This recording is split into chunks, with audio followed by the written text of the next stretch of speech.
kabum ulira maje mugamba abateja abafeetu ne bano bonna abana b'esitanti mwana tuli ku Starcute Awards green carpet yeddano bafuna reloaded amaje bagaleese member twabaguddeko pose tusanyisa obalabako mwenna abalabe baffe mu TV abali ewaka nga wano tuli ku BMTV Africa wa Starcute Award winners interviews ne party mpozi era nga gwe tulina wano maaso nga nzo mwereza wammwe bampise muzukulu wambazira omunyonyise nnyo nga nsinzidde wano Johannesburg e Kensington awali party ya bawanguzi baffe aba Starcute Awards 2017 edition nga abendi nabo wano bajja kweyogerako sijja genda nnyo wala amannya gaffe nnyabo amanya gange nze Aisha Namato ate gwe nnyabo Nakito Jalia mubeera wa e South Africa South Africa tusibuka Johannesburg Beria okay mpozi ate ekirala e Uganda musinzira wa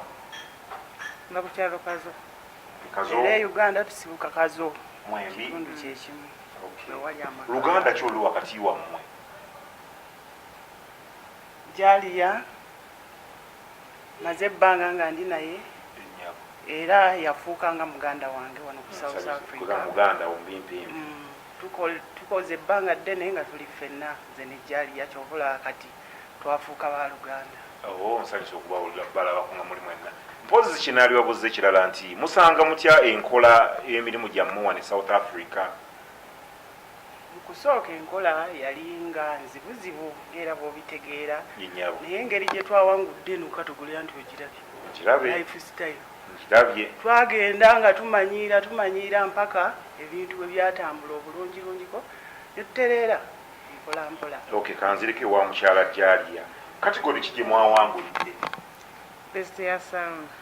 best ya salon kitegeeza mwe mukwata mu mitwe gy'abantu muli bakabakakulu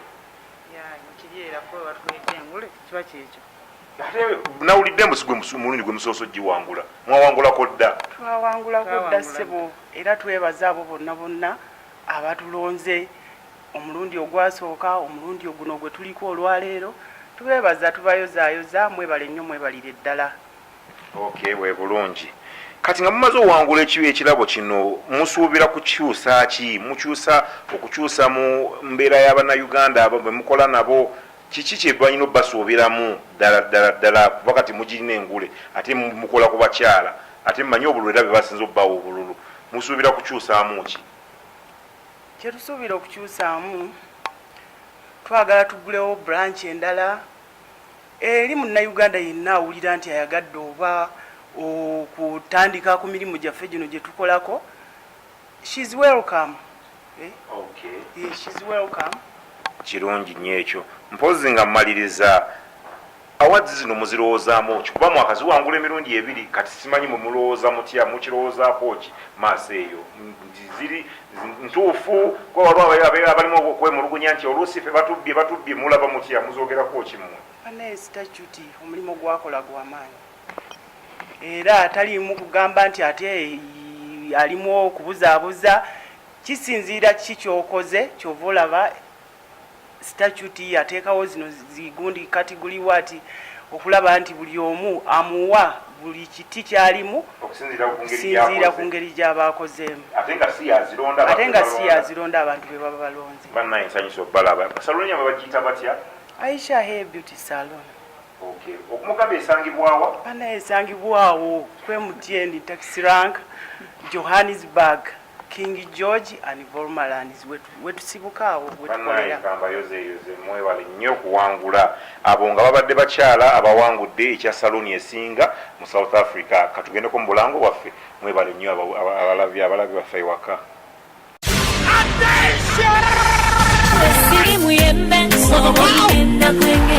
zino ze Starcute Awards 2018 by Stella Nancha abange kinayitirira nga 10 November Bedford View Hall Johannesburg ayayaya tokkiriza kunyumizibwa era ng'enteekateeka ziwedde dress code twambala green anti eno ye green carpet esookedde ddala mu byafaayo abayimbi bangi bakyetabyemu zikulembeddwa Rema Namakula ziza Bafana Ambassador Sally Wise P n'abalala okuyingira landi 3 VIP landi 10 emeza landi mutwa tewerabira tizino ze Statute Awards ez'omulundi ogwokutaano anti abawanguzi kuluna awardi za njawulo zavudde Bungereza nga 10 Novemba ku Bedford View Hall Johannesburg. BMTV Africa member, freedom comes to those who fight, not to those who cry. You understand? Bless up every day. To Cape Town, Mandela in prison and free up.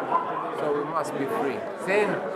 Yaman baganda bange mwenna mbategeeza kino kyekituufu BMTV nakamde mukomi yaganaga wano okawunsanga TV esinga okulaba mu diaspora abaana be South Africa Durban Pretoria mwenna mbategeeza mujje mulabe ku Khalifa Aganaga Yaman mwebale nnyo okulaba BMTV mwongero giraba mbatumidde nnyo abali e South Africa Cape Town Durban abali US abali Dubai mubeereko ku the show all the time on YouTube. Nene kuzikisa teli